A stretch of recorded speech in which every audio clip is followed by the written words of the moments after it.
시간이 되었으므로 우리의 마음과 정성과 뜻을 다하여 살아계신 하나님을 예배하도록 하겠습니다. 자리에서 일어나 게재된 주보의 말씀으로 다 함께 하나님을 부르도록 하겠습니다. 우리의 도움은 천지를 지으신 여호와의 이름에 있도다. 아멘. 여호와는 내게 복을 주시고 너를 지키시기를 원하며 여호와는 그 얼굴을 내게 비추사 은혜 베푸시기를 원하며 여호와는 그 얼굴을 내게로 향하여 드사 평강 주시기를 원하노라. 아멘. 다 함께 하나님의 영광을 찬송하도록 하겠습니다.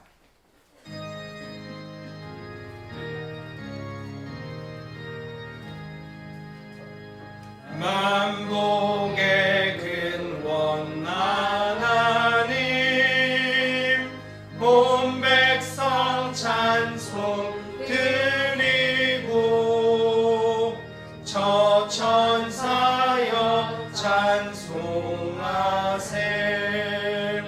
찬송 성부 성자 성령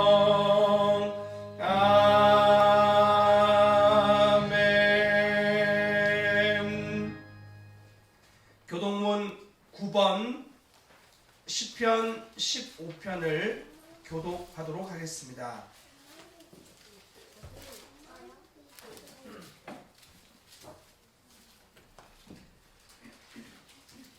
여호와여 주의 장막에 머물 자 누구 오며 주의 성산에 사는 자 누구 오니까 정직하게 행하며 공의를 실천하며 그의 마음에 진실을 말하며 그의 혀로 남을 허물하지 아니하고 그의 이웃에게 악을 행하지 아니하며 그의 이웃을 비방하지 아니하며 그의 눈은 망령된 자를 멸시하며 여호와를 두려워하는 자들을 존대하며 그의 마음에 서원한 것은 해로울지라도 변하지 아니하며 이자를 받으려고 돈을 꾸어주지 아니하며 뇌물을 받고 무죄한 자를 해하지 아니하는 자이니 이런 일을 행하는 자는 영원히 흔들리지 아니하리이다. 아멘. 우리의 신앙을 다 함께 고백하도록 하겠습니다. 전능하사 천지를 만드신 하나님 아버지를 내가 믿사오며 그 외아들 우리 주 예수 그리스도를 믿사오니 이는 성령으로 잉태하사 동정녀 마리아에게 나시고 본디오 빌라도에게 고난을 받으사 십자가에 못 박혀 죽으시고 장사한 지 사흘 만에 죽은 자 가운데서 다시 살아나시며 하늘에 오르사 전능하신 하나님 우편에 앉아 계시다가 저리로서 산자와 죽은 자를 심판하러 오시리라. 성령을 믿사오며 거룩한 공회와 성도가 서로 교통하는 것과 죄를 사하여 주시는 것과 몸이 다시 사는 것과 영원히 사는 것을 믿사옵나이다. 아멘.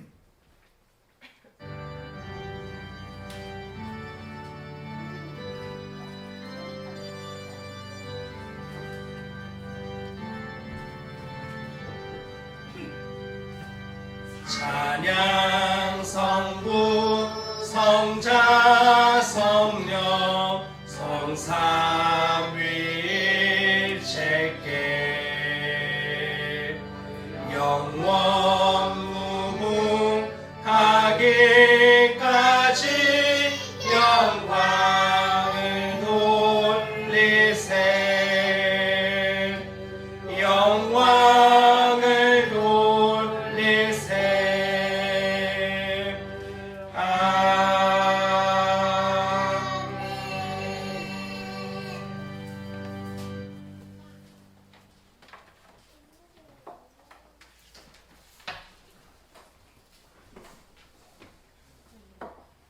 거룩한 주일 주님께 나와 찬양과 예배를 올려드립니다. 죄인이었던 우리를 구원해 주셨고 자녀 삼아 주신 그 은혜에 진정 감사드립니다. 예수 그리스도를 통해 우리를 주님의 성전 삼아 주셨지만 한 주를 살아오면서 사람들과 상황이 부딪히며 때론 내가 주인된 삶을 살아오며 거룩함을 잃은 채 살았을 때가 많았습니다. 우리의 힘으로 결코 거룩해질 수 없지만 주님의 포기하지 않는 그 사랑으로 우리의 죄를 용서해 주시고 그 보혈로 정결케 하사 주님만 우리의 주인이 되어 주시옵소서. 아멘. 오늘 주님께서 우리에게 필요한 말씀을 주실 때에 우리의 심령에 새겨지게 하시고 그 말씀으로 주님을 더욱 알아가며 매일매일을 살아갈 수 있는 힘을 더하여 주시옵소서. 그리하여 받은 그 은혜로 삶의 어느 자리에서든 우리의 행실과 말로 그리스도만 드러내는 자로 살아가게 하여 주시옵소서. 주님만 경배하며 찬양합니다. 예수님의 이름으로 기도드렸습니다. 아멘.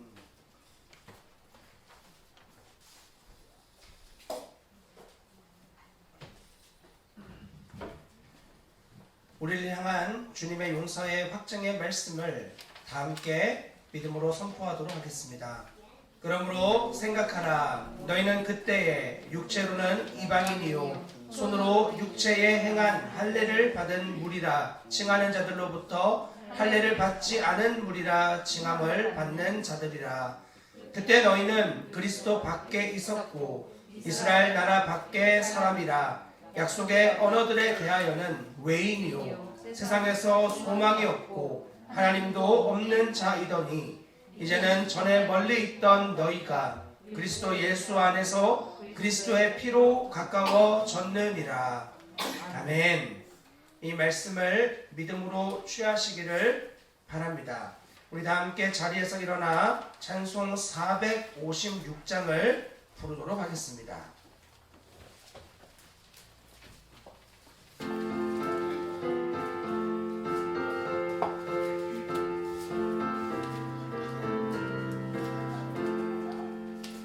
거친 세상에서 실패하거든 그 손못 자국 만져라. 고된 일 하다가 힘을 얻으니 그 손못 자국 만져라. 그 손못 자국 만져라. 그 손못 자국 만져라.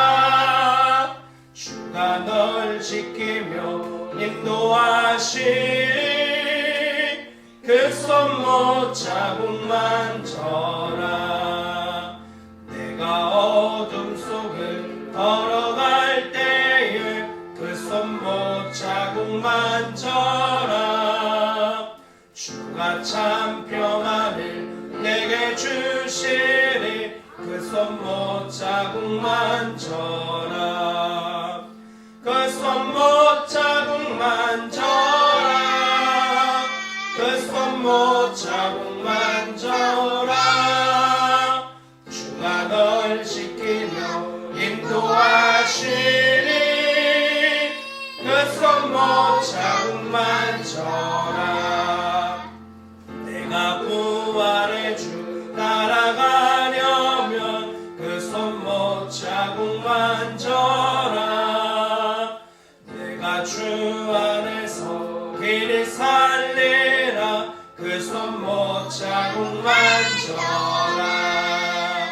그 손못 자국 만져라. 그 손못 자국 만져라. 주가 널 지키며 인도하시니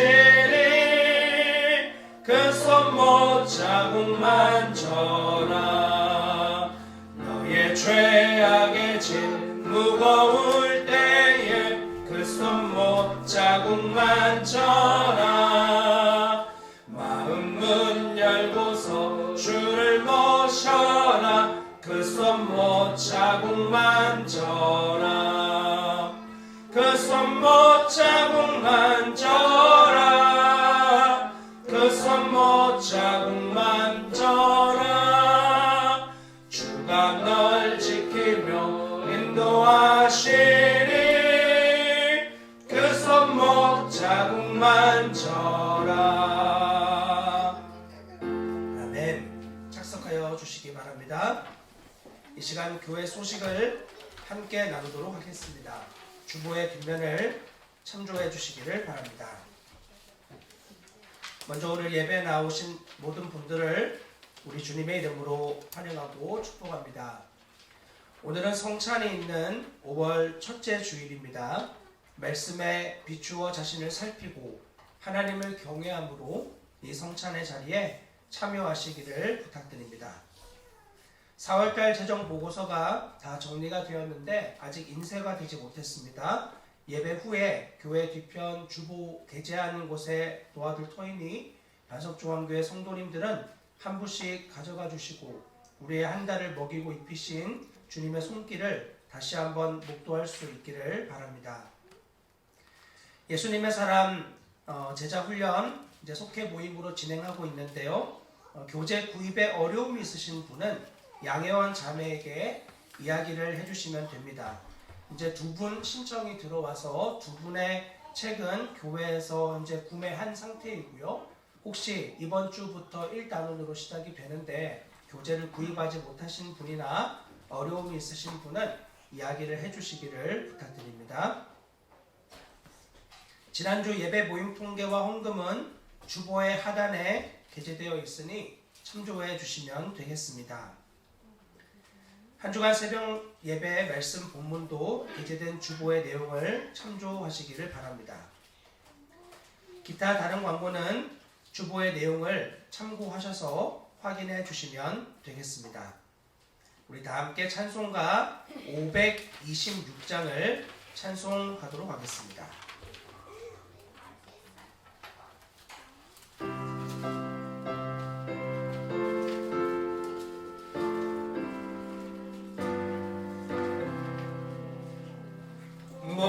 목마른 자들아 다 이리 오라 이곳에 좋은 샘 흐르도다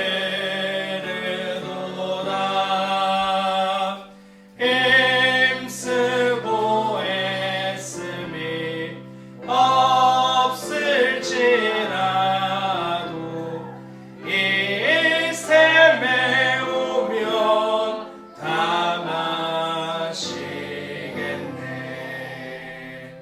이 샘에 솟는물 강같이 흘러 온 천하 만국에 다 통하네. 빈부나 귀천에 분별이 없이 다 와서 쉬고 또 마시겠네. 생명수 샘물을 마신 자마다 목가심 마르지 아니하고 속에서 솟아나 생수가 되어 영원히 솟아 늘 풍성하리. 이 샘의 이름은 생명의 샘물 저수정 빛같이 늘 맑도다. 어린 양 보좌가 원이 되어 생명수 샘이 늘 그치지 않네. 아멘. 함께 말씀을 보도록 하겠습니다. 오늘 하나님 우리에게 주시는 말씀은 신약성경 요한계시록 제14장 주보에는 1절부터 13절로 게재되어 있지만 오늘은 1절부터 5절까지 말씀을 보도록 하겠습니다. 요한계시록 14장 1절부터 5절까지의 말씀을 찾으신 분들은 우리 하나님을 경외하는 마음으로 다 함께 자리에서 일어나서 이 말씀을 한 목소리로 받들어 봉독하겠습니다. 같이 읽겠습니다. 또 내가 보니 보라 어린 양이 시온산에 섰고 그와 함께 14만 4천이 서 있는데 그들의 이마에는 어린 양의 이름과 그 아버지의 이름을 쓴 것이 있더라. 내가 하늘에서 나는 소리를 들으니 많은 물 소리와도 같고 큰 우레 소리와도 같은데 내가 들은 소리는 검고 타는 자들이 그 검고를 타는 것 같더라. 그들이 보좌 앞과 내 생물과 장로들 앞에서 새 노래를 부르니 땅에서 속량함을 받은 14만 4천 밖에는 능히 이 노래를 배울 자가 없더라. 이 사람들은 여자와 더불어 더럽히지 아니하고 순결한 자라. 어린 양이 어디로 인도하든지 따라가는 자며 사람 가운데서 속량함을 받아 처음 익은 열매로 하나님과 어린 양에게 속한 자들이니 그 입에 거짓말이 없고 흠이 없는 자들이더라. 아멘. 착석하여 주십시오. 우리 이 시간 다시 한번 기도하고 하나님의 말씀을 함께 나누도록 하겠습니다. 거룩하신 하나님, 예배 자리에 우리를 초대하여 주시고 하나님의 은혜와 주님의 붙들어 주심으로만 이 예배 가운데에서 다시 한번 주님의 놀라우신 아름다운 것들을 공급받을 수 있음을 기억하게 하는 자리가 되게 해주시기를 간절히 구합니다. 우리의 힘쓰고 애씀이 아니라 하나님의 은혜로 풍족한 샘물을 받아 마시고 우리 안에서 솟아나는 샘물로 말미암아 나와 우리의 가족과 주위의 모든 다있는 것들을 살리는 아름답고 놀라운 존재로 우리의 남은 인생이 온전히 사용되어질 수 있도록 은혜를 베풀어 주시옵소서. 주의 말씀이 우리 안에 있지 아니하면 너무나 많은 순간과 상황에 비참한 죄와 정욕으로 빠질 수밖에 없는 우리를 불쌍히 여겨주시고 오늘 다시 한번 주의 말씀을 우리 심령에 새기사 이 말씀이 우리의 모든 것의 결론이 되어져서 말씀을 따라 걷는 걸음과 그 치열함 속에서 영광과 감격을 발견하는 주님 백성 우리 모두가 되게 해 주시기를 간절히 구합니다. 하나님 수준으로 이 말씀이 알아질 수 있는 은혜를 우리 모두에게 베풀어 주시고 특별히 이 예배 가운데 참여하고 있는 우리의 어린 아이들을 기억하시사 하나님의 말씀을 주목하고 예배함이 그들의 본성과 맞지 않고 그리고 끝없이 부인해야 되는 일들이 있음에도 불구하고 이 자리가 그들의 영혼을 얼마나 살리는 자리인지를 부모를 통해 또 치리하는 어른들을 통하여 깨닫는 은혜의 시간 될 수 있게 일하여 주시기를 간절히 기도합니다. 하나님, 어린아이들을 내게서 멀리하지 말라고 말씀하셨던 주의 말씀과 같이 우리의 다음 세대의 아이들이 하나님을 경외하고 주님을 온 마음 다해 사랑하는 자녀들로 세워주시기를 간절히 구합니다. 방황과 헛됨 속에서 살아가던 우리의 인생을 끝내고 그리스도 안에 안식을 얻게 하신 주님이 우리의 자녀들의 인생에 우리보다 더욱더 빨리 그리스도를 실제되게 하시고 만나게 하시는 놀라운 은혜가 속히 임할 수 있도록 주님이 예배 가운데 더욱더 그들의 영혼 안에 일하여 주시옵소서. 자녀들을 다스리고 교훈할 때 주님의 마음으로 할 수 있도록 주님 우리에게 더욱 많이 말씀하여 주시옵소서. 그래서 우리의 예배가 온전히 모두 주님을 주목하고 바라보며 베풀어 주시는 은혜에 감격하고 나아가 삶의 모든 자리에서 주님과 동행하는 기쁨을 누리는 우리 모두로 세우시고 이끌어 주실 주님을 기대하고 소망하며 이 모든 말씀 우리 주 예수 그리스도의 이름으로 감사하며 기도합니다. 아멘. 요한계시록 14장을 함께 나누어 보려고 합니다. 우리는 12장부터 14장까지의 내용을 살펴보았습니다.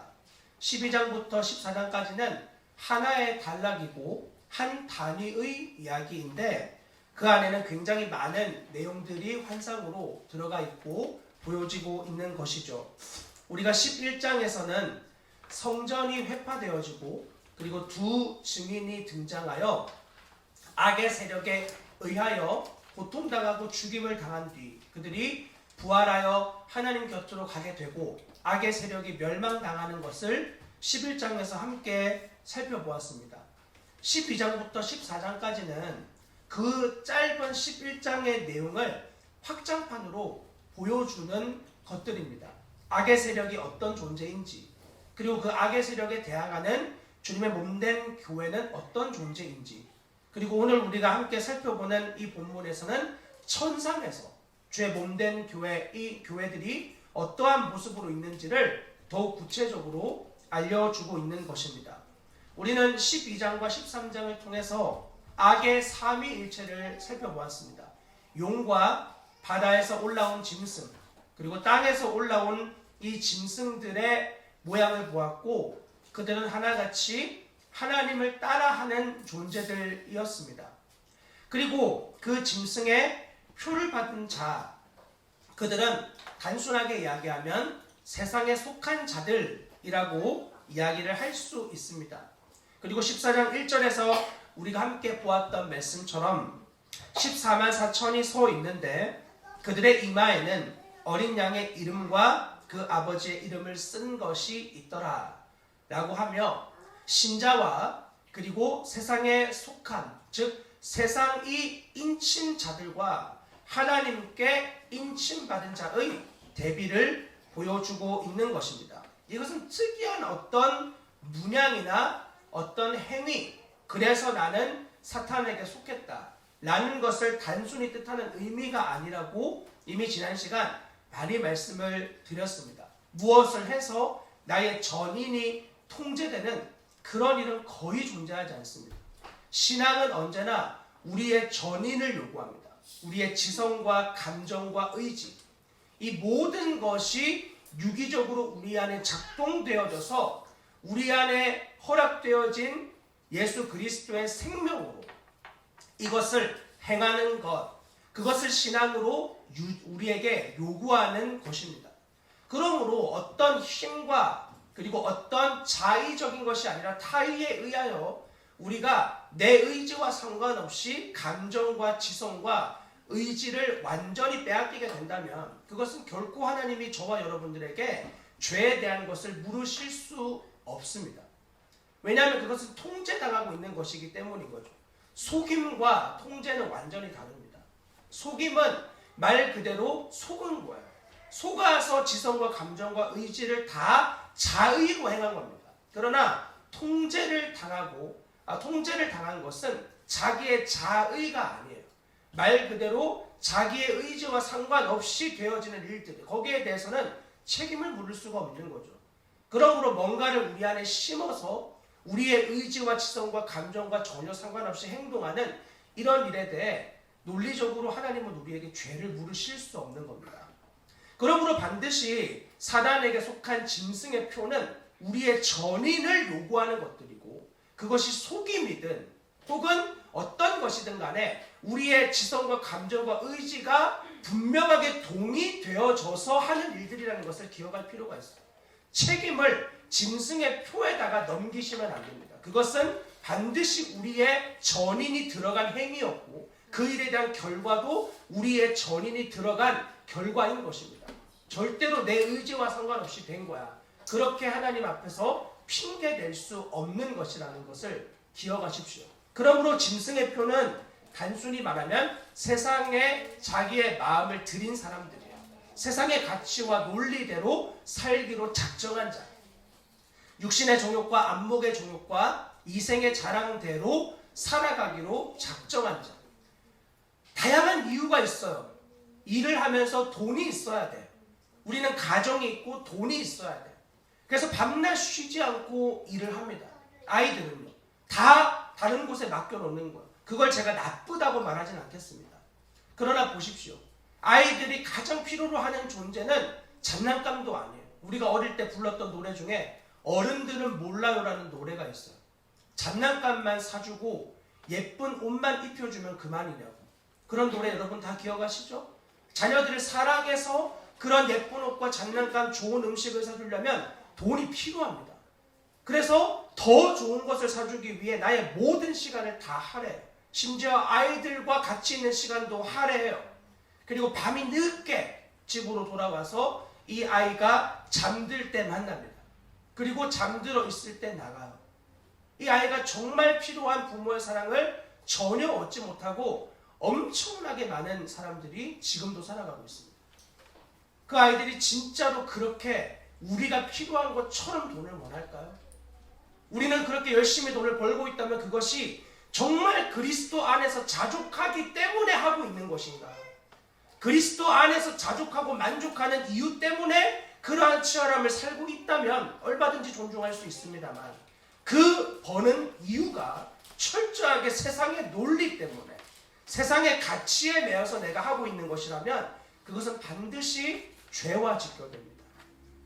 이러한 미묘한 간극을 하나님 안에서, 경외함 안에서 발견할 수 있어야 돼요. 그렇지 않으면 우리는 나도 모르게 세상의 논리를 계속 따라가고 거기에 우리를 맞추게 되는 거예요.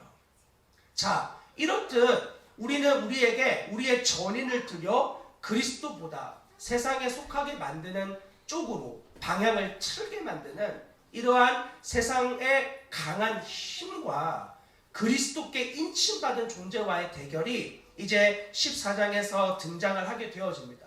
13장 마지막에서는 보시면 누구든지 이 표를 가진 자 외에는 세상에서 매매를 하지 못하고, 이 표는 짐승의 이름이고 짐승의 숫자인데 지혜가 여기 있다고 말해요.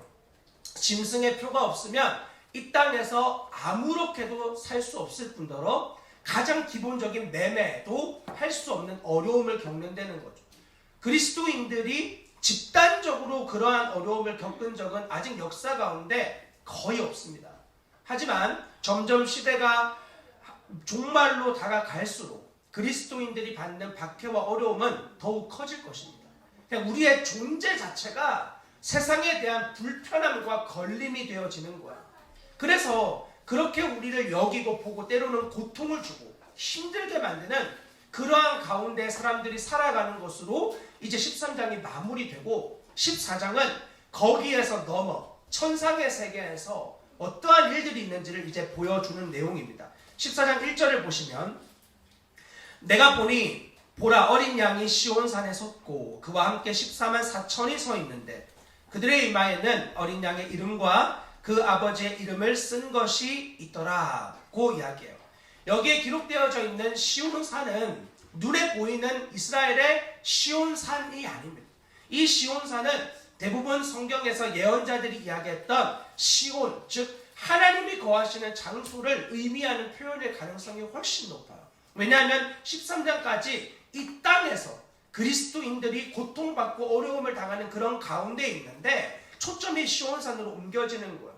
시온산 이 땅이면 여전히 그곳에서도 고통과 어려움이 있겠죠? 근데 그것이 아니라 하나님의 나라, 즉 천국을 비유적으로 표현하는 의미로 보는 것이 훨씬 더 건강한 표현입니다. 자, 그 시온산에 예수 그리스도와 함께 14만 4천이 서 있다고 해요. 우리 이미 요한계시록 17장에서 14만 4천의 의미를 살펴보았어요. 요한계시록 7장의 14만 4천은 지상의 교회의 숫자예요. 지상의 교회. 이 땅에서 주님의 몸된 교회. 어떤 지파에 12,000명, 어떤 지파에 12,000명, 이런 모든 것은 이 땅에 주님이 택하신 자들의 완전한 숫자예요. 14만 4천의 의미를 함께 살펴보았지만 12라고 하는 구약의 12지파와 신약의 12사도의 곱, 그리고 곱하기 1000이라는 뜻인데, 1000은 많다는 뜻도 되지만 동시에 민수기에 나온 것처럼 한 분대를 상징하는, 한 부대를 상징하는 뜻이기도 했어요. 지파별로 부대를 뽑는데 1000명씩 부대를 정하는 거예요. 그러니까 이 1000명은 동시에 군인인 거죠. 많은 숫자이면서 동시에 군인이에요. 지상의 교회의 특징은 세상과 전투하는 교회예요. 저와 여러분들이 그리스도인으로 부름을 받았다, 전투하기 위해서 부름을 받은 거예요. 편안하고 안락한 삶을 찾기 위해서 예수 그리스도를 믿는다는 건 굉장히 잘못된 초점이고 발을 잘못 디딘 거예요. 안 그래도 힘들고 어려운 상황에서 우리는 이 교회라고 하는 곳으로 들어와 눈을 뜨고, 그리고 이 땅의 모든 가치들이 우리가 편안하고 안락하게 사는 방법으로 우리를 요구하고 때로는 유혹하지만 그것이 진짜 쉼이 되는 게 아니라 진정한 쉼과 안식과 누림은 예수 그리스도 안에 있고 그분의 가치대로 때로는 세상과 함께 맞서 싸우는 가운데 얻어지는 것이라고 성경은 너무 많은 부분에서 우리에게 요구합니다. 보십시오. 저와 여러분들이 세상의 가치와 논리대로 살았던 이전의 삶들, 치열하게 돈 벌고 치열하게 쾌락과 정욕을 누리던 그 시간들이 있지 않습니까? 그 시간에 여러분 마음이 정말 쉼이 되었나요? 너무 기쁘고 너무 즐거웠나요? 그리고 그 기쁨은 정말 영원한 기쁨이며 여러분 주위의 사람들에게 나처럼만 살면 진짜 행복하고 기뻐라고 자신 있게 이야기할 수 있는 것들이었나요? 아무도 그렇게 고백할 수 없을 겁니다. 은밀한 기쁨은 절대 하나님 안에서 완전한 기쁨 아니에요. 절대로 그러한 기쁨은 하나님 안에 존재하지 않아요. 하나님 안의 기쁨은 반드시 주위의 사람들에게 나누어질 수 있는 기쁨이고 그것은 우리의 안에서 샘물이 되어 강물로 같이 흘러간다고 성경은 약속합니다. 여러분 안에 계신 예수 그리스도의 기쁨은 여러분 주위에 있는 사람들을 그 영광스러운 강물로 함께 적시게 되어집니다. 내가 주님으로 기쁘면 내 주위의 사람들도 예수 그리스도의 그 아름다움을 함께 목도하게 되는 거예요. 반응은 다르겠지만 기뻐하지 않고 미워하고 싫어하는 사람들 있겠지만 그 기쁨에 대한 진지한 존재적인 물음과 자기 영혼 안에 큰 울림들이 그러한 존재를 통해서 나타나고 보여지는 것이에요. 그러한 존재로 저와 여러분이 부름을 받은 거죠. 그리스도가 아니면 결코 우리는 궁극적 기쁨과 감격을 누리지 못합니다. 그들은 세상과 맞서 싸웁니다. 여러분들 세상에서 살지 말라는 이야기가 아니라 살아가지만 그 안에 세상의 논리와 가치와 유혹과 그러한 것들과 내 안에 계신 예수 그리스도의 생명과 함께 부딪혀 싸우는 거야. 자, 그런 지상에서 전투하는 교회가 이제 14장에 보시면 모두 다 천상에 있어요. 천상에 가 있어요. 그리고는 이 땅에 있던 인침받은 성도들 아무도 하나님 앞에 버림을 받지 않아. 14만 4천 중에 5명은 전쟁에서 져서 죽었다. 그래서 버림받았다. 그런 내용은 성경에 어디에도 기록되어 있지 않습니다. 그리스도를 경외하고 주님을 사랑하여 믿음으로 힘써 싸우고 걸어온 그 걸음에 하나님은 그들을 천상에서 보호하고 계실 뿐 아니라 지키시고 그들의 그냥 헛된 죽음처럼 보이는 그 죽음을 헛되지 않게 여겨주시고 그의 품 안에 품어주시는 완전한 품어주심으로 결과를 끝내시는 거예요. 주님께 택함 받은 자는 이 땅에서 아무리 치열하고 힘들고 어렵고 때로는 죄로 넘어져도 결코 버림받지 않습니다. 그건 주님이 하신 약속이에요. 내게 주신 자들을 내가 하나도 잃어버리지 않겠다. 예수님 우리에게 분명히 약속하셨고 그 약속은 우리의 버틴김보다 더욱 유효합니다. 우리가 볼 때는 불가능해 보이고 내가 나를 봐도 너무나 구원에 합당하지 않은 존재일 때가 많이 있지만 주님은 그런 우리를 결코 포기하지 않으시는 거예요. 시작부터 그랬고 과정과 결과까지 주님은 절대로 그것을 포기하지 않는 하나님이셔요. 자, 그러면 보십시오. 이와 같이 우리에게 너 그리스도의 것이다 하고 새겨주는 표가 뭐냐면 1장 중반에 보시면 어린 양의 이름과 그 아버지의 이름이라고 적혀 있습니다.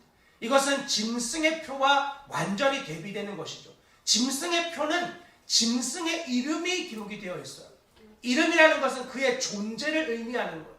짐승, 사단의 존재가 새겨져 있는 도장 찍혀 있는 것이라면 이 존재들, 성도들에게는 그리스도의 이름과 하나님 아버지의 존재가 그에게 낙인 찍혀 있는 거예요. 그들을 보면 예수 그리스도의 것이다 라는 분명한 인침이 있는 거죠. 이름을 새겼다라는 이 말은 계시록 7장에 보시면 인을 친다는 말로 또한 번역이 되어 있어요. 내가 나의 백성들에게 인을 치기까지 결코 심판을 행하지 마라. 도장을 찍는다는 이 의미는 두 가지의 뜻인데 하나는 주님이 그들을 소유하신다는 것이에요. 도장은 자기의 것이라는 뜻이에요. 그리고 두 번째로 자기의 것이기 때문에 자신의 것을 보호하시죠. 하나님은 자신의 인침받은 백성을 자신의 소유로 인정하실 뿐 아니라 최고의 보호를 해주세요. 그래서 자신의 것임을 분명하게 드러내십니다. 그렇게 하나님께 존귀한 여김을 받는 거예요. 어떤 이들은 그러면 주님께 우리가 보호받으니까 우리의 삶에 너무 행복하고 기쁜 좋은 일만 세상의 가치에서 볼 때 그런 일만 생기겠구나. 내가 복권 사면 다 당첨되고, 내가 눈을 감으면 곧바로 잠이 들고, 내가 눈을 뜨면 오늘 내가 원하는 하루가 시작되겠구나. 그건 결코 하나님이 우리에게 요구하시는 삶이 아닙니다. 우리는 우리의 존재를 알면 알수록 주님 앞에 치열한 다룸을 받아야 되는 자라는 것을 분명하게 깨닫게 됩니다.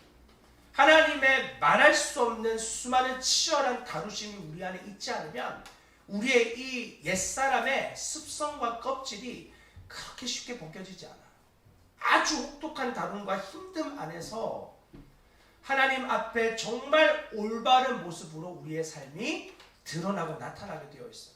그냥 눈 감고 뜨면 복음에 만나서 복음을 만나고 부딪히면 내 삶이 완전히 180도 다 바뀌겠지. 가치관은 바뀝니다. 가치관이 바뀌는데 그 바뀐 가치관이 세상과 충돌하기 시작해요. 그래서 이전에 익숙하던 모든 것들에 대한 걸림이 생기기 시작하는 거예요. 이 걸림은 괴롭습니다, 여러분. 물이 흘러가는데 거기에 튜브 얹고 가만히 있으면 편하지 그 물을 거슬러 올라가려고 해보세요. 워터파크 같은 데 가시면 요즘에는 왜 그냥 이 풀 큰데 물을 안에서 틀어주잖아요. 그래서 그냥 가만히 있으면 계속 돌아. 아무것도 안 하고 가만히 있으면 그 넓은 풀장을 튜브를 타고 계속 돕니다.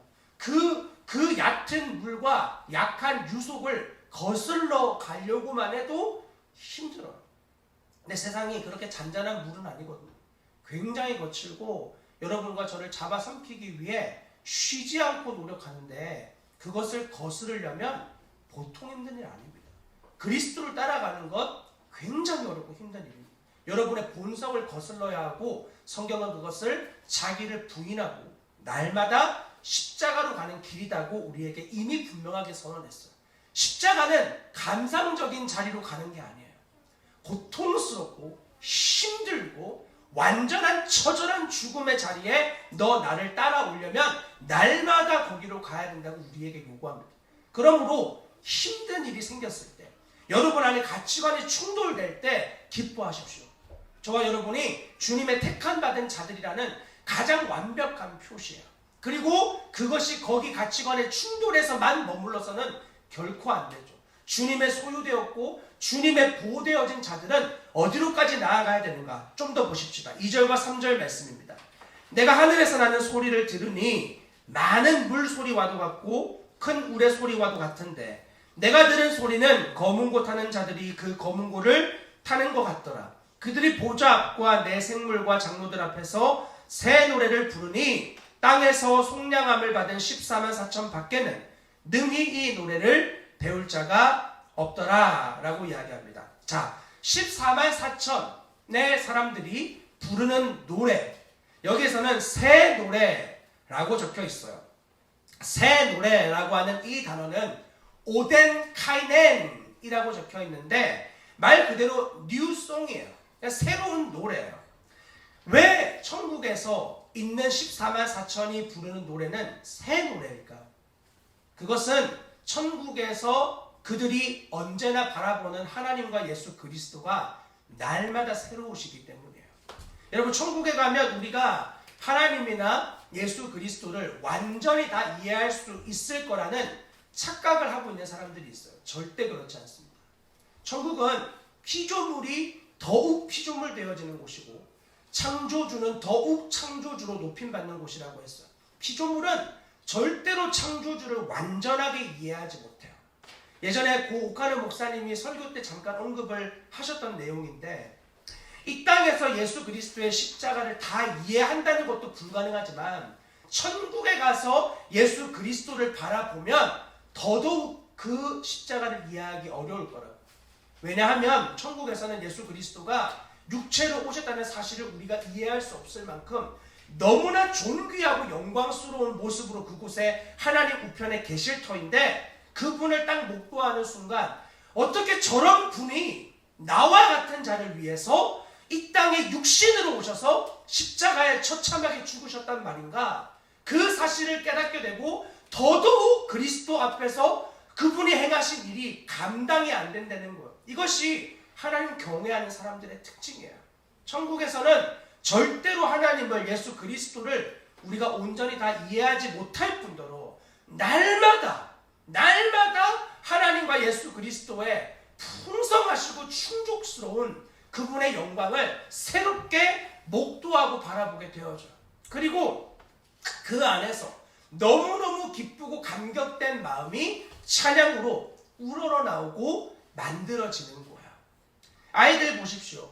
아이들과 함께 가끔이지만 얘들아 오늘 아빠랑 놀러 가자 이렇게 이야기하면 그냥 동네 한 바퀴 돌고 오는데도 그 말 한마디에 아이들이 모든 자기의 일정을 다 멈추고 곧바로 너무 신나서 마루에서 막 떼굴떼굴 굴러요. 왜 그러죠? 너무 행복하고 자기가 기대하지 않았던 그런 스케줄이 갑자기 생겼기 때문인 거죠. 늘 바쁜데 갑자기 시간을 내서 애들아 오늘 아빠랑 놀러 가자. 이 말이 자기 안에 너무 기쁨이 되고 저희 막 둘째 아이는 견딜 수 없어가지고 막 춤을 추면서 마루를 계속 튀어다닙니다. 춤을 추면서. 여러분 그러한 모습을 볼 때 우리가 하나님 곁에서 그분을 기뻐하고 즐거워함이 어떠한 태도여야 되는지를 알게 되는 거야. 내가 정말 주님 앞에서 물론 그러한 행동으로 나오지 않아도 괜찮아. 진짜는 우리 마음 안에 담겨진 감격이죠. 하나님을 향한 감격이 내 안에 있는가. 그게 겉으로 어떤 사람은 댄스로 어떤 사람은 노래로 어떻게 나오든지 간에 그게 내 안에 진짜 감격이 있을 때만 나올 수 있고 그 감격이 있을 때만 주님이 우리의 찬양을 받으실 수 있는 거예요. 천국은 그런 곳이에요. 때로는 어떤 피터링 없이 하나님에 대한 온전한 이해를 우리가 가지게 되고 그것에 대한 우리의 육체의 치열함이 더 이상 존재하지 않아요. 믿음으로 살면 이 땅에서 뭔가를 손해볼까 하는 두려움이 천국엔 더 이상 존재하지 않아요. 그래서 너무나 기쁜 감격된 마음을 가지고 있는데 날마다 하나님의 새로운 성품과 속성과 기쁨을 맛보게 되는 거죠. 너무 감격이 되는 거예요. 그래서 그곳에서 마음껏 주님을 예배하고 경배하고 찬양하는 일들이 날마다 새롭다고. 여러분 천국은 절대 지루한 곳 아닙니다. 세상의 가치로는 사람들이 그렇게 말한 내용을 제가 한번 본 적이 있어요. 나는 지옥에 갈 것이다. 제목이 그런 내용이었어요. 지옥에 갈 것이다.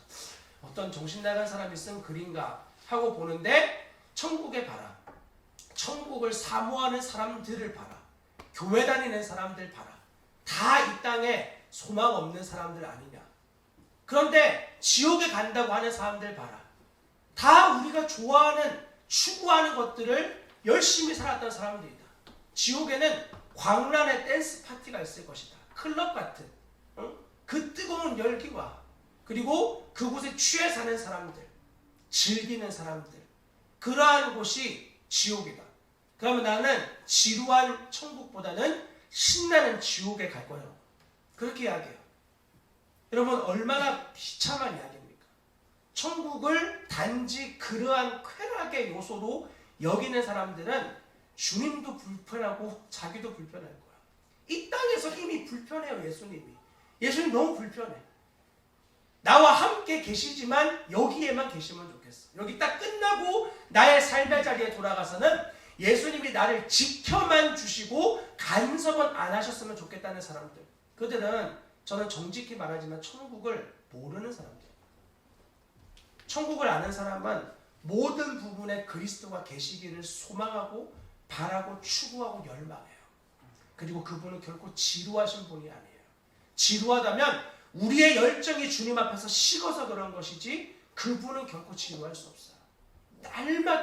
날마다 새로운, 날마다 묵상할 때마다 감격이 되는 그러한 주님으로 이 땅에서 맛보고 경험하고 있다면, 그리고 그 주님을 알기 위해 지금도 힘쓰고 있다면 여러분은 하나님을 사랑하는 사람이고 당연히 여러분의 죽음 뒤에 여러분의 눈을 떴을 때 여러분 계실 곳은 천국이에요. 이 땅에서와 마찬가지예요. 갑자기 눈을 떴는데 천국 가 있고 무슨 프리패스 표를 끄는 것처럼 갑자기 나는 눈을 떴는데 지옥 가 있고 그런 건 존재하지 않아요. 이 땅에서 주님과 동행하는 사람이 눈을 떴을 때 천국에 있는 거야. 여전히 연결되는 거야. 다음날 아침에 눈을 뜨듯 죽음의 관문을 넘어서 눈을 뜨면 그곳에 그토록 보고 싶었던 예수 그리스도가 우리를 맞이하고 안아주시며 너 참 수고했다. 착하고 충성된 종아. 너 나의 기쁨에 완전하게 참여해라. 라고 하는 그 감격을 그곳에서 누리게 되는 거예요.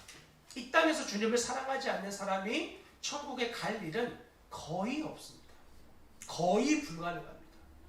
자, 그러면 이들이 지금 부르는 노래를 좀 더 구체적으로 살펴보고 싶은데요. 자, 새 노래, 끝없는 주제와 찬양이라고 말씀을 드렸어요.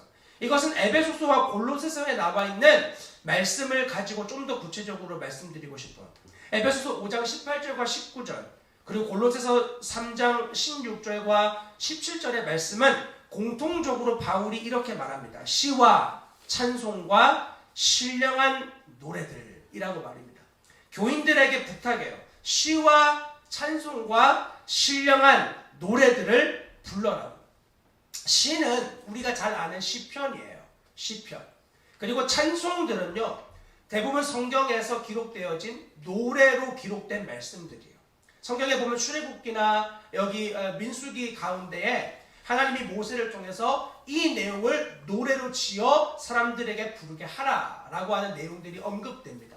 그렇게 주님의 말씀을 당시에는 우리와 같이 책이 없었기 때문에 구전으로 노래로 사람들이 익히도록 많이 이용을 했었어요. 그렇게 노래가 되어진 말씀, 그리고 마지막으로 신령한 노래라고 적혀있는 이것은 성령의 감동으로 만들어진 노래들이에요. 성령의 감동으로 만들어진 노래. 예를 들면 성경에도 몇몇 이런 구절들이 있는데, 한나가 하나님 앞에 기도의 응답을 받고 불렀던 노래, 마리아가 불렀던 찬가, 그리고 사가랴가 하나님 앞에 영광 가운데 감격하며 불렀던 노래들, 그러한 것들이 다 이제 하나님의 영으로 지음받은, 감동으로 지음받은 노래들인 것이죠. 어떤 교파나 교회에서는 오직 시편만 예배에서 불러야 된다. 그래서 시편을 노래로 만든 것들이 있어요. 근데 그것만 불러야 된다. 저는 개인적으로 그 이야기에 동의하지 않습니다. 시와 찬송과 신령한 노래로 하나님을 예배하라고 분명히 언급하고 있기 때문이에요. 시편은 굉장히 중요한 노래입니다. 그러나 그것만 진정한 찬양이다. 성경적 가치라고 저는 동의하기는 어려워요. 그러나 우리가 부르는 모든 찬양이 다 성령의 영감을 받은 것이다. 저는 그렇게도 여기진 않습니다. 우리가 부르는 찬양들 가운데 굉장히 의외로 자기를 부추기고 추구하고 예수 그리스도를 묵상하지 못하게 만드는 요소들도 종종 있습니다. 그러한 내용들에 대해서는 다음에 기회가 될 때 이 시대의 CCM이나 찬양에 대해서 좀 살펴볼 수 있으면 좋겠고요. 자, 초기 기독교인들, 터툴리안이 쓴 글에 보면은 초대 교부였던 터툴리안이 당시에 초기 기독교인들이 애찬식을 해요. 애찬식은 성찬과는 달라요. 공동 식사 개념인데 함께 식사하면서 그 자리에서 식사를 하되 함께 찬양하고 경배하는 시간을 꼭 가졌어요. 200년 전에 감리교에서도 이러한 속회 모임을 가질 때 찬양하는 시간을 꼭 가졌어요. 자, 이렇게 기록이 되어 있어요.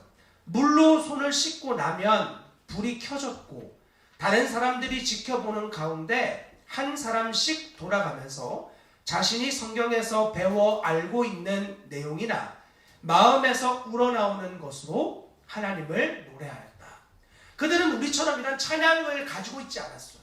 그들은 찬양을 만들어 불렀어요. 어떻게 만드냐면 자신이 성경에서 배워서 알고 있는 내용. 초기 기독교인들은 성경책 가지고 있지 않았습니다.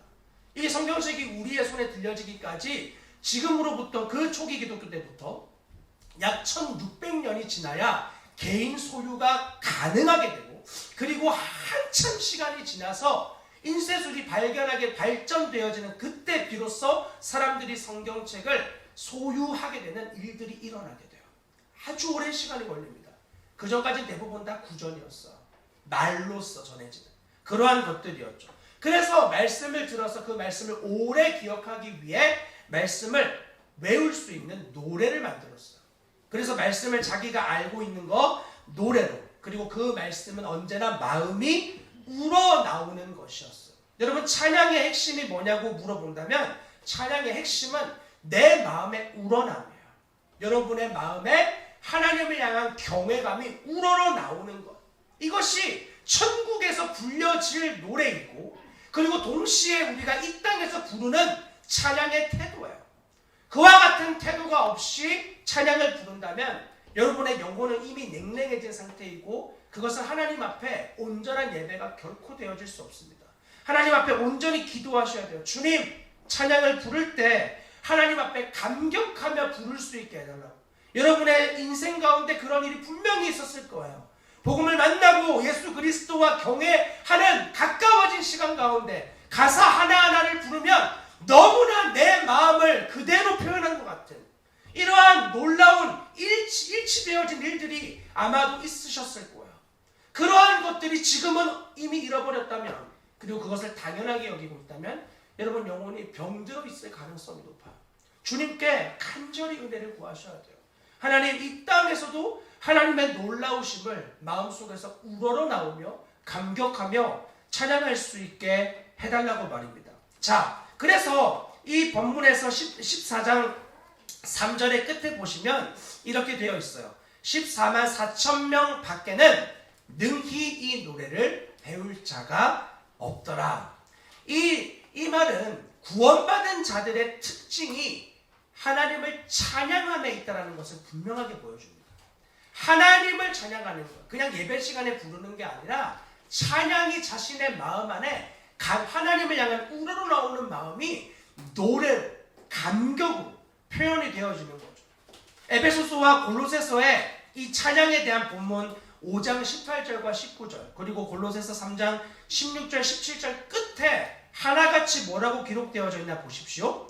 범사에 우리 주 예수 그리스도의 이름으로 항상 하나님 아버지께 감사하며, 골로새서 말씀도 들어보십시오. 시와 찬송과 신령한 노래를 부르며 감사하는 마음으로 하나님을 찬양하고. 자, 찬양에 대한 모든 핵심이 어디로 연결되어지냐면 감사예요. 감사와 찬양이 아주 밀접하게 연결되어 있습니다. 그런 의미에서 여러분들은 일주일간 얼만큼 주님을 찬양하셨나요? 얼만큼 주님을 찬양하시나요? 많은 사람들이 하나님을 찬양하는 것을 잃어버린 채 살아가요. 이유는 다 있습니다. 그러나 그것은 하나님을 기뻐하지 않는 굉장히 중요한 표시예요. 일상의 치열함을 살아갑니다. 순간순간마다 핸드폰을 보고 그것으로 내가 추구하고 싶은 것을 검색해서 볼 수 있는 건 다 되는데 그 시간에 하나님께 나아가진 않아요. 하나님을 찬양하지 않아요. 찬양하지 못할 이유가 있겠죠. 먼저는 지금 내가 처한 상황이 하나도 찬양할 상황이 아니니까. 너무 공감이 됩니다. 지금 내가 처한 상황이 진짜 감사하면 누구나 다 찬양하겠죠. 막 내가 원하는 대로 세상이 다 돌아가면 노래 안 나올 사람 어디 있겠어요. 그래서 찬양을 할 수 있는 하나의 이유는 상황이 내 마음대로 돌아갈 때예요. 그때 찬양이 나오죠. 그래서 모세가 미리암이 이 애굽의 모든 그 전투 부대가 홍해에 수장되는 것을 보고 여인들과 다 함께 나와가지고 막 찬양하죠. 상황이 내가 원하는 대로 되었잖아. 그러니까 막 노래가 터져 나오는 거예요. 그런데 우리에게 진짜 요구되어지는 찬양할 태도는 그런 상황이 허락되어질 뿐 아니라 그런 상황으로 선하게 인도하실 하나님을 신뢰하는 믿음으로 찬양을 불러야 될 때가 거의 많아요. 여러분, 찬양이 상황이 좋아서 부르는 건 누구나 다 할 수 있습니다. 누구나 다 할 수 있어요. 아니, 슬퍼도 힘들고 어려워도 보십시오. 유행가 같은 거 들어보십시오. 진짜 막 좋고 행복해서 나오는 그런 사랑 노래도 있지만 깨지고 이별하고 아프고 고통스러워서 부르는 노래도 엄청 많잖아요. 그래도 노래 불러요. 그 사람들도 힘듦을 노래로 부른다. 그런데 우리는 힘들면 찬양을 멈추어버려요. 하나님 앞에 그 고통으로 주님 앞에 찬양하지 않아요. 왜냐하면 믿음을 우리 안에서 쓰고 싶지 않는 거예요. 믿음은 우리 감각보다 훨씬 뒤에 있거든요. 우리 감정이 우리에게 발빠릅니다. 그러니까 우리가 찬양을 하려면 찬양은 전부 다 믿음의 고백이잖아요.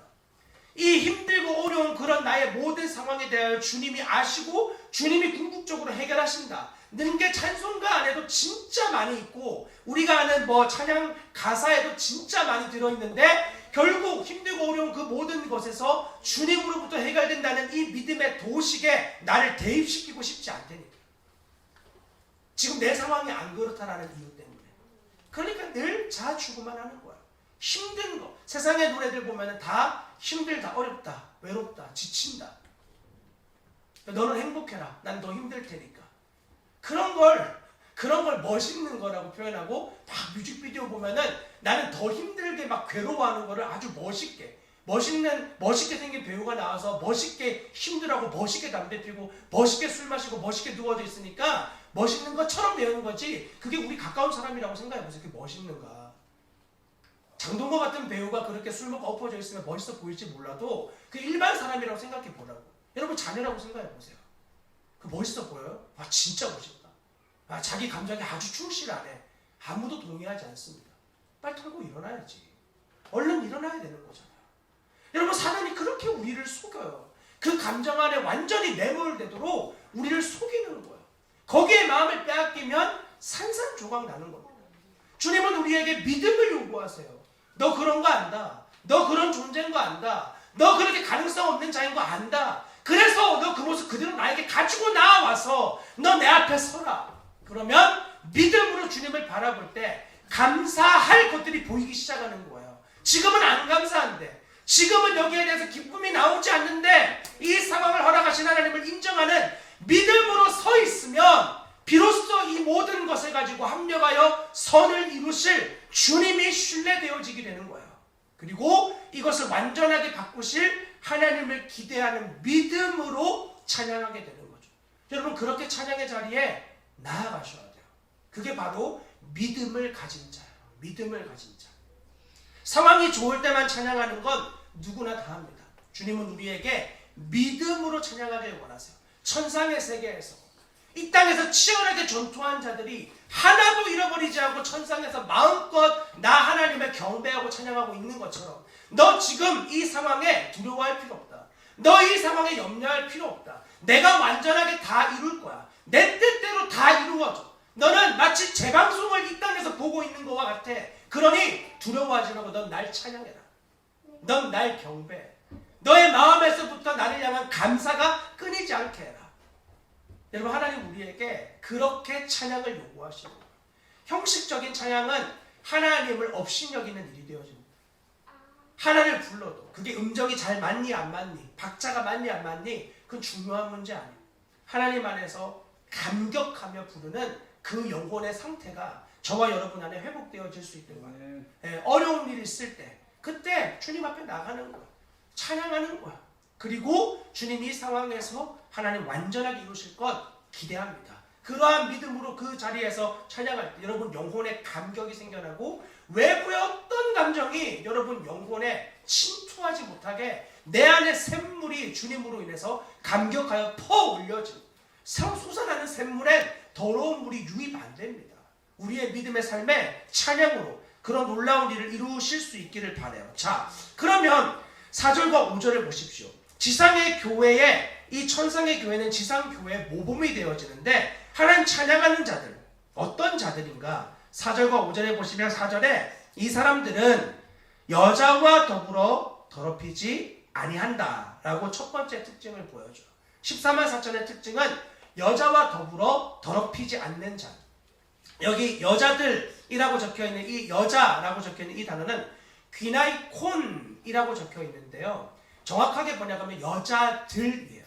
귀나이콘이라고 적혀있는데 여자들과 더불어 더럽히지 않는다 라고 되어 있지만 여자라고 하는 이 번역도 대부분 성경에서 이 귀나이콘의 여자들로 번역을 합니다. 그런데 이 본문에서는 여자들보다는 미스트레스라고 해서 그 여성 지배자, 그러니까 여왕의 의미에 훨씬 더 가깝다고 봐요. 왜냐하면 여기는 그냥 단순한 여자가 아니라 이 이제 요한계시록 17장에 가보면 음녀 바벨론에 대한 이야기를 하거든요.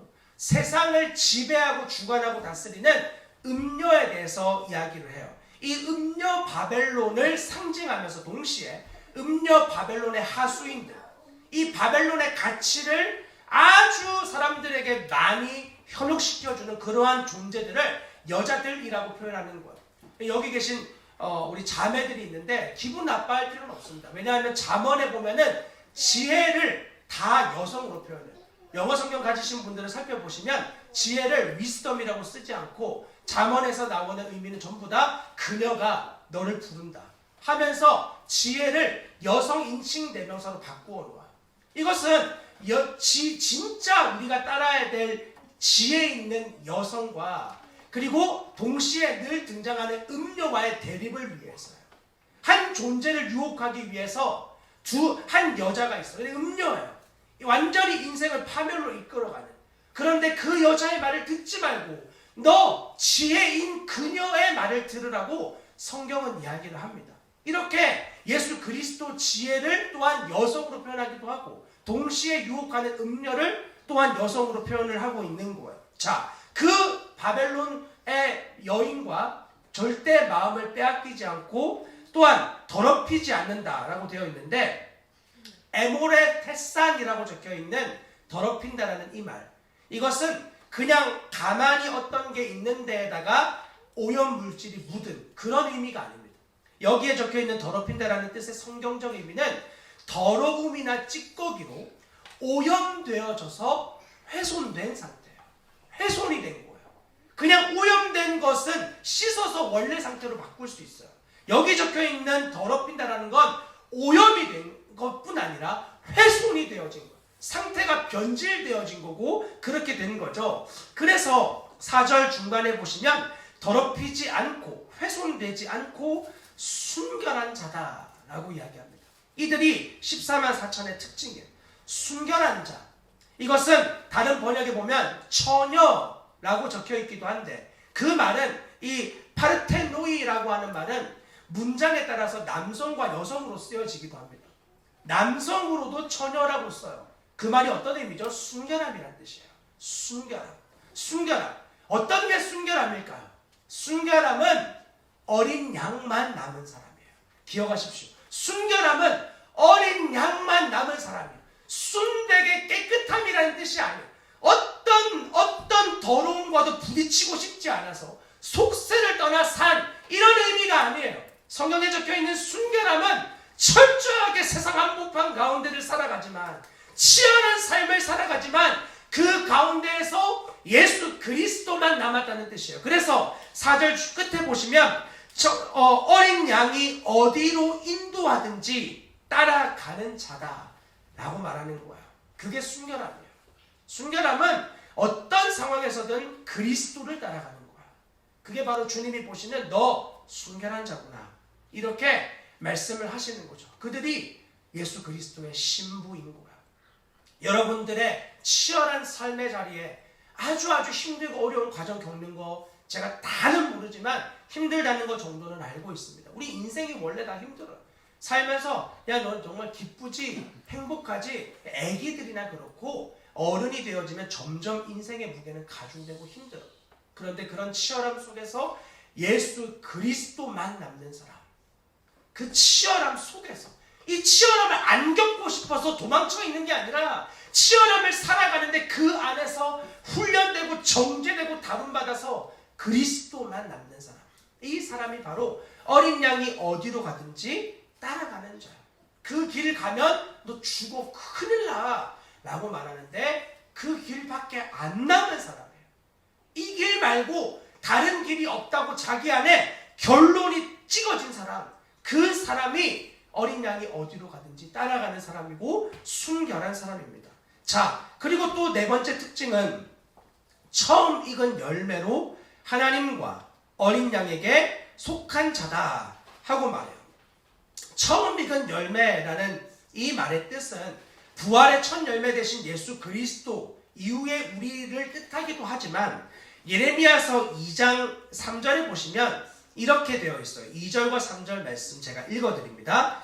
가서 예루살렘의 귀에 외칠지니라 여호와께서 이와 같이 말씀하시기를 내가 너를 위하여 네 청년 때의 인애와 내 신혼 때의 사랑을 기억하노니 곧 씨 뿌리지 못하는 땅 그 광야에서 나를 따랐음이니라. 이스라엘은 여호와를 위한 성물 곧 그의 소산 중 첫 열매이니 라고 말합니다. 자, 이스라엘 백성들을 주님은 예레미야서를 통해 그들이 나의 첫 열매다 라고 이야기해요. 이스라엘 전체가 첫 열매예요. 왜냐하면 그들은 애굽에서부터 건짐받은 자들이에요. 애굽에서 건짐받은 자들. 그들을 통해서 주님이 뭘 하길 원하셨죠? 열방을 구원하길 원하셨어요. 저와 여러분들이 주님이 첫 열매라고 이야기해요. 14만 4천은 하나님의 첫 열매들이에요. 그들을 통하여 주님이 그들을 구원할 뿐 아니라 그들의 주위의 모든 것들을 구원하고야 마시는 너 예수 그리스도 생명되었지? 그러면 너 주 예수 그리스도를 믿어. 너와 너의 집이 구원을 받을 거야. 인정할 수 없고 상황이 너무나 이해가 안 되지만 내가 주님의 첫 열매인 것을 인정한다면 나와 같은 존재가 그리스도께 구원받았음이 믿어진다면 주님이 반드시 그 가정을, 그 사람을 구원해 내실 것이라는 그런 존재로 우리를 보신다는 거예요. 사과나무에 처음으로 사과 열매가 맺혔어요. 올해는 하나만 맺히겠구나. 그렇게 생각할 사람들이 있나요? 아무도 안 그렇죠. 처음 열매가 딱 맺히면 그것은 신호예요. 좀 있으면 엄청나게 나무에 열매가 맺히겠구나. 한 나무에 보통 사과가 한 1000개 정도 열린다고 그래요. 하나가 맺히면 그때부터 그 다음 999개를 기대하게 되는 거예요. 여러분, 그러한 기대감으로 주님이 우리를 구원하셨다는 거예요. 여러분 안에 그런 기대감이 있나요? 내가 주님 앞에 믿음으로 살아가는 그러한 삶 가운데 내 주위에 아무것도 그러한 모양새를 보이지 못하고 있고 나만 주님 앞에 서 있는 것 같고 나만 남은 것 같은데 주님이 넌 첫 열매야. 너 그 다음에 내가 많은 열매를 반드시 맺을 거야. 넌 걱정하지 마. 넌 나에게만 있어. 나무가 가지가 포도나무에 붙어있기만 하면 돼. 너는 그냥 붙어만 있어라. 그러면 내가 반드시 열매를 맺는다. 는 사실이 여러분 안에 믿어질 때 하나님이 인정되고 그리고 그때 비로소 하나님 앞에 찬양과 감사가 나오기 시작하는 거예요. 하나님 믿어질 때. 여러분을 변화시키신 주님이 인정되면 우리 안에 찬양이 메마르지 않습니다. 여러분을 바꾸신 주님이 신뢰되어지면 여러분 안에 감격이 더욱 터져나오게 되어 있어요. 상황 때문이라고요? 그렇지 않습니다. 여러분이 구원의 감격을 잊어버린 거예요. 그리고 나와 같은 존재를 변화시키신 주님의 능력이 내 안에 믿어지지 않게 되어진 거예요. 상황 때문에. 하나님은 그런 분이 결코 아니시죠. 자, 그래서 마지막입니다. 하나님의 군사이고 예수 그리스도의 신부되어진 저와 여러분들을 통해 하나님이 당신의 백성들을 마음껏 채워가실 거예요. 여러분의 말과 행동으로, 노력으로, 열심으로 아무것도 바꿀 수 없습니다. 그러나 여러분이 주님을 찬양하고 경배하고 하나님을 인정하고 믿음으로 달려갈 때 주님이 그 안에서 모든 것을 이루어 가세요. 자, 그러한 자들에게 마지막 5절입니다.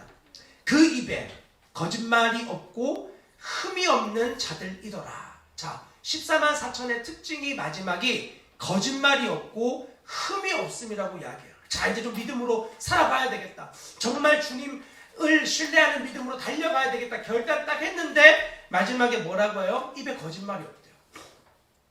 아, 벌써 어려워지기 시작하는 거야. 아, 거짓말하면 안 되지. 다 알죠. 그러나 우리 안에 아주 익숙하게 되어지는 가장 작고 은밀한 죄가 무엇이냐? 꼭 뽑는다면 거짓말이에요. 거짓말. 이것은 우리의 가장 작고 익숙한 부분까지 주님을 따라가야 된다는 이야기를 하고 있는 겁니다. 큰 것만 주님 따라간다. 아주 작은 부분에서는 하나님 경외하지 않는다. 그런 삶은 우리에게 있지 않아. 아주 작은 부분에서까지 하나님 앞에 부끄러움 없이 걸림 없이 행하는 삶으로 주님이 우리를 요구해요. 자, 이렇게 이야기되면 우리에게 흠이 없다. 한 주간 여러분 어떻게 그리스도를 경외함으로 흠이 없이 살아오셨나요? 이번 주는 이 말씀을 가지고 힘을 얻어 흠이 없는 삶을 살 것이다. 그런 기대가 여러분 안에 있나요? 승리밖에 남아있지 않다. 너무너무 하나님 더 알 것이고 내 삶에 어떤 공격과 어려움이 와도 나는 예수 그리스도 십자가로 승리할 것이다. 그런 막 여러분 안에 불타오름이 막 생기나요? 아니면 예배가 딱 끝나고 나서부터 그럼 아직 잘 모르시는구나 목사님이, 이런 생각을 하시나요? 여러분 안에 만약에 거짓말이 없고 흠이 없다는 말이 불가능하다, 어떻게 이렇게까지 살 수 있냐 라는 마음에 여지가 남겨진 사람은 장담코 말씀드리는데 결코 거룩하게 못 삽니다. 그 여지가 딱 붙들려 있는 사람, 안 돼, 이렇게는 못 살아, 이렇게는 안 사라졌었고 이렇게는 못 살아, 그 마음이 여러분 안에 딱 가능성으로 붙잡혀 있잖아요. 아주 작은 부분이라도 절대로 못 삽니다. 장담코 말씀드리는데 못 살아요. 여러분, 우리는 어떻게 이렇게 살 수 있죠? 주님이 우리에게 분명히 요구, 너 거짓말하면 안 돼, 너 어떤 부분에도 흠이 있으면 안 돼. 어떻게 우린 그렇게 살 수 있을까요? 다 그렇게 되기를 열망하잖아요. 이것은 여러분들과 저를 주님이 어떻게 사랑해 주시고 어떻게 신부 삼아 주시고 군사 삼아 주신 주님이신지를 기억할 때 이렇게 살 수 있어요. 예수님이 여러분을 어떻게 대해 주셨는지 기억하면 비로소 그때 이렇게 살 수 있어요. 무슨 말인가? 여러분이 예수 그리스도께 사랑을 받았어요. 사랑을 받았기 때문에 여러분에게는 주님을 따라가는 길 외에 다른 길이 없다는 결론이 새겨져야 되는 거예요. 주님이 여러분을 아직 죄인 되었을 때 구원하시고 구원을 확증시키셨어요. 끝났어요. 구원은 더 이상 바뀌지 않아요. 근데 여러분 살면서 점점 내가 얼마나 구원과 합당하지 않은 존재인지를 보게 됩니다. 그러면 그때 어떻게 되죠? 내가 노력하고 애써서 되는 삶이 아니라는 걸 알아요. 그리고 자꾸 절망해요. 해봐야 안 되니까, 해봤는데 안 되니까 이러면서. 그런데 그때 주님이 내가 그런 널 사랑했어, 내가 그런 널 신부 삼았어, 내가 그런 널 군사로 세웠어 라고 이야기하시는, 나를 끝까지 믿어주시고 신뢰하시는 주님의 사랑이 나를 덮을 때, 그때 비로소 우리 안에 이 지향점이 바뀌게 되는 거예요. 절대 그렇게 못 살아, 절대 그렇게 안 돼, 절대 그렇게는 안 될 거야 하는 이 초점이 다시 나 이 길밖에 없어, 나 여기밖에 없어 하고 바뀌게 되는 거야. 초점이 바뀌는 거야. 나 흠이 없는 삶으로 나아가는 길 외엔 다른 길이 없어. 난 아주 작은 죄도 하나님 앞에 짓지 않는 삶 외엔 다른 삶이 존재하지 않아. 그게 여러분 안에 완전한 결론으로 여겨지는 사람, 이 사람이에요. 이 사람이 바로 예수 그리스도가 부르신 14만 4천이에요. 그들이 흠이 없다, 죄 안 짓는다, 그런 삶이 된다, 그거 아닌 거 압니다. 그러나 여러분 안에 마음의 태도가, 내가 넘어질 수 있고 실패할 수 있지만 그러나 나에겐 이 길밖에 없다는 분명한 지향점이 새겨진 사람, 그 사람이 어린 양이 어디로 가든지 계속 주님을 따라갈 수 있게 되어지는 거야. 그래서 그 주님 앞에 나의 지은 죄도, 작은 죄도 회개할 수 있는 거예요. 그 주님이시기 때문에, 그 주님께로 가는 길밖에 없기 때문에 그 예수 그리스도께 나의 모든 것을 내어드리고 그리고 회개하며 다시 이 길로 나아갈 수 있게 되어질 뿐 아니라 더더욱 죄와 치열하게 싸우는 삶의 현장에 들어가 그 자리를 버티고 그곳에서 예수 그리스도가 영광을 받기까지 자기를 부인하는 삶을 살아갈 수 있게 되는 겁니다. 우리 사랑하는 반석중앙교회 성도 여러분, 이 믿음의 삶으로 주님이 우리를 초대하고 있어요. 말씀을 맺습니다. 여러분의 삶에 정말 하나님을 향한 감격과 기쁨과 감사가 터져나오는 이런 삶이 되셔야 됩니다. 그것은 믿음으로만 가능합니다. 나의 열심이 아니라, 잘 살고 있을 때만 아니라, 되어지지 않을 때, 절망될 때, 상황이 어려울 때, 그때 주님이 우리에게 너 믿음으로 나에게 찬양해라, 너 믿음으로 너의 감정을 나에게 올려드려라 하는 말씀에 순종하며 나아가십시오. 그리고 여러분의 삶의 아주 작은 부분에서까지 결코 하나님 경외하지 않고 이 정도는 괜찮아, 이러한 존재가 아니라 모든 여러분의 지향점이 오직 예수 그리스도를 향하여, 그분을 향하여 초점이 맞추어지고 흠이 없고 거룩하신 예수 그리스도가 나를 사랑하셨다는 사실 앞에 감격하며 나도 그 길 외엔 다른 길이 없다고 여러분의 어떤 상황 속에서도 결론이 내려지는 믿음의 삶 우리 모두가 사실 수 있길 주님의 이름으로 간절히 부탁을 드립니다. 기도하도록 하겠습니다. 하나님, 우리의 삶의 입술에 마음에 결코 주님을 향한 감격이 멈추지 않는 자들 우리 모두가 되게 하여 주십시오.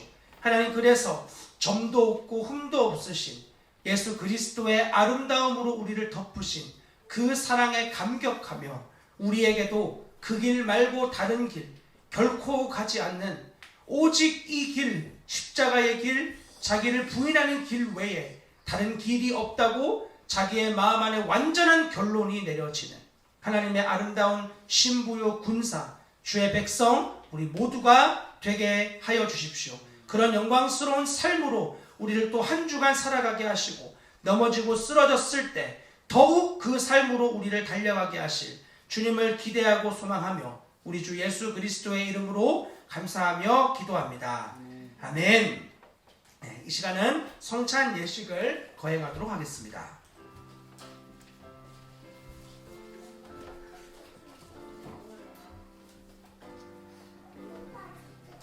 우리 주님이 잡히시던 날 밤 떡을 손에 드시고 감사 기도를 드리신 다음 떼어서 제자들에게 나누어 주고 말씀하셨습니다. 받아 먹어라. 이것은 너희를 위하여 내어주는 나의 몸이니 이것을 먹을 때마다 나를 기억하여라. 식후에 주님은 잔을 손에 드시고 감사 기도를 드리신 다음 제자들에게 나누어 주며 말씀하셨습니다. 이것을 받아 마시라. 이는 많은 사람을 위하여 흘리는 새 언약의 피니 이것을 마실 때마다 나를 기념하여라. 우리의 삶의 모습과 어떠하든 상관없이 예수 그리스도는 우리 안에 오셨고 그리고 그것을 더욱 확정시켜 주시기를 원하십니다. 그 도움의 도구가 바로 우리가 함께하는 이 성찬의 자리예요. 이것을 먹고 마시며 신비한 능력이 우리 안에 나타나는 거 아닙니다. 이것을 통해서 우리의 오감을 통해 우리 안에 예수님 계신다. 그리고 우리의 영원한 양식이 지금도 되고 계신다. 그리고 우리의 안에 계신 예수 그리스도가 우리의 삶의 모든 자리를 이제 내가 아니라 내 안에 주님이 친히 행하신다는 것을 기억할 수 있는 도구로 주님 우리에게 주신 것이에요. 이 성찬을 여러분 먹고 마시며 여러분 안에 계신 예수 그리스도를 기억하고 주님 내 안에 생명 되셨다. 이 생명 풍족하게 누리고 진짜 믿으며 삶의 모든 자리에서 주님 감격하는 하나님 백성 모두가 되게 해달라고. 여러분 우리 그런 믿음으로 잠깐 이 자리에 이제 나아오셔서 믿음으로 이 떡과 잔을 받으실 수 있길 바랍니다. 우리 이 잔을 받기 위해서 다시 한번 기도하도록 하겠습니다. 하나님, 우리는 이것을 받아 먹을 자격이 없습니다. 우리 너무나 하나님 앞에서 비참한 연약한 죄된 존재에 불과합니다. 그런 우리를 먼저 끝까지 사랑하기로 작정하시고 결단하시고 하나님의 놀라우신 사랑을 힘입어 이 자리에 나오게 하시고 예수 그리스도로 인하여 감격하고 충만한 기쁨이 우리 안에 더욱 샘솟을 수 있게 은혜 베풀어 주시옵소서. 우리의 양식이 되신 예수 그리스도 주님을 먹고 마신 자와 같이 우리의 삶의 모든 자리 우리의 손과 발과 말과 눈빛과 태도를 통하여 예수 그리스도 증언하는 주님의 아름다운 통로로 우리 사랑하는 반석중앙교회 교우들을 사용하여 주시옵소서. 예수 그리스도의 이름으로 기도합니다. 아멘. 네, 이제 한 분씩 앞으로 나오셔서 이 떡과 잔을 받아 먹도록 하겠습니다.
우리 시간에 함께 우리의 삶을 올려드리며 잠깐 기도하고 싶습니다. 여러분의 삶에서 너무나 기대가 되어지지 않고 바뀌지 않는 상황, 변화될 것 같지 않는 환경, 그리고 하나도 기쁠 수 없는 그 일들, 그 가운데에서 여러분의 영혼이 주님을 더욱 주목하며 이 모든 것을 선하게 인도하실 하나님 신뢰하는 믿음으로 마음껏 감격하며 기대하는 하늘의 은혜를 우리 안에 더욱더 충만하게 불어 넣어달라고. 그래서 우리도 그들과 같이 살아가지 아니하고 정말 그들의 가치가 아니라 예수 그리스도의 가치와 더한 주님 생명의 반응으로 살아가는 이 한 주간 우리의 삶이 되게 해달라고 주님 앞에 우리의 삶을 올려드리며 잠깐 통성으로 기도하는 시간 갖도록 하겠습니다. 기도합시다. 하나님 감사합니다. 우리의 삶에 또 이 한 주간을 주님께 올려드립니다. 주님, 우리의 삶의 아주 작은 부분조차도 결코 하나님 앞에 가볍게 살아갈 수 없는 자로 우리를 세우셨음을 기억합니다. 입에 거짓말이 없고 흠이 없는 삶으로 내 주님, 우리에게는 이길 밖에 존재하지 않음을, 이길 밖에 남지 않았음을 다시 한번 주님 앞에 담대히 고백하며 나아갑니다. 하나님, 나의 존재를 변화시키신 예수 그리스도의 놀라운 복음의 능력이 나뿐 아니라 우리의 주위의 모든 것을 완전하게 새롭게 열매 맺게 하실 것을 기대합니다.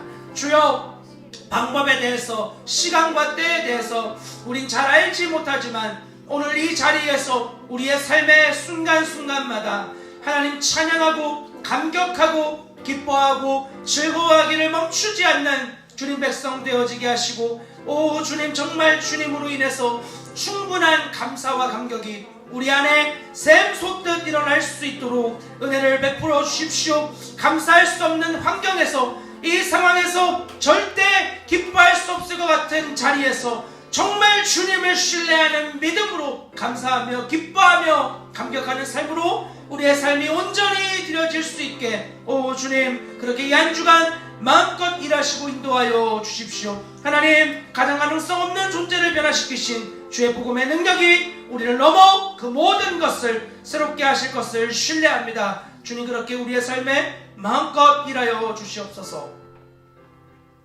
이 모든 일을 이루실 우리 주 예수 그리스도의 이름으로 감사하며 기도합니다. 아멘. 우리 다 함께 자리에서 일어나 찬송 630장을 부르며 준비하신 예물과 우리의 마음을 하나님께 올려드리도록 하겠습니다.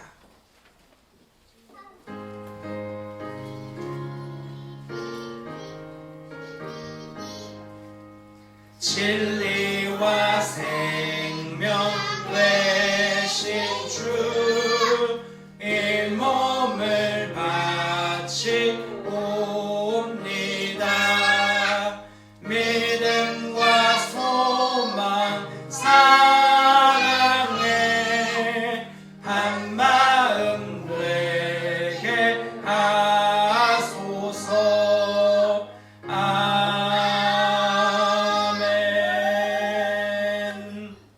드리신 예물을 위해서 다시 한번 기도합니다. 주님, 우리의 삶에 베풀어 주신 하나님의 은혜와 사랑의 충만한 것들을 가지고 주님께로 나아왔습니다. 이 땅을 살면서 허망한 가치에 마음 빼앗기지 않고 영원하신 주님의 나라의 가치에 우리의 마음을 드리며 이 땅을 치열하게 살아온 우리의 삶의 소산을 주님께 드립니다. 하나님, 우리 인생을 책임지실 뿐 아니라 가장 좋은 길로 우리가 다 이해할 수 없지만 인도하고 이끌어 오고 계신 주님을 끝까지 신뢰하는 믿음을 더하여 주시옵고, 이 물질이 또한 하나님 앞에서 또한 사람들 앞에서 정직하고 깨끗하고 투명하고 온전하게 쓰여질 수 있도록 은혜를 베풀어 주시옵소서. 하나님, 이 물질이 사용되어지는 모든 곳곳에 오직 주님의 이름과 영광만 드러나게 하옵소서. 주님의 아름다우심이 드러나게 하시고, 이 물질로 섬김받는 자들이 그리스도를 향한 초점과 믿음이 더욱더 견고하여질 수 있도록 그런 아름다운 통로로 이 물질 우리의 교회에 흘려보냄이 더욱더 사용되어질 수 있게 은혜를 베풀어 주옵소서. 또한 하나님 앞에 믿음으로 드린 자들의 인생을 주님께서 기억하여 주시고 하나님 주님이 책임지시는 인생인 것을 신뢰하며 주님 안에서 자족함 가운데 더욱더 전심으로 허락되어진 자리를 감당하며 살아가는 주의 백성 우리 모두가 되게 하여 주시옵소서. 이 모든 일을 통해 오직 주님만 영광을 받아 주시옵소서. 이제는 우리 주 예수 그리스도의 크신 은혜와 하나님 아버지의 무한하신 사랑과 성령의 교통하심이 오늘 예배에 참여한 주의 무리들, 특별히 어떤 상황에서든지 하나님을 찬양하고 경배하며 주님을 향한 감격의 마음이 더욱더 깊이 새겨지고 삶의 자리에서 아주 작은 부분도 하나님 앞에 더욱 경외함으로 반응하기로 결단한 사랑하는 주의 백성들의 머리 위에와 그들의 삶의 모든 자리 가운데 이제부터 영원토록 함께 계시기를 간절히 축원하옵나이다. 아멘.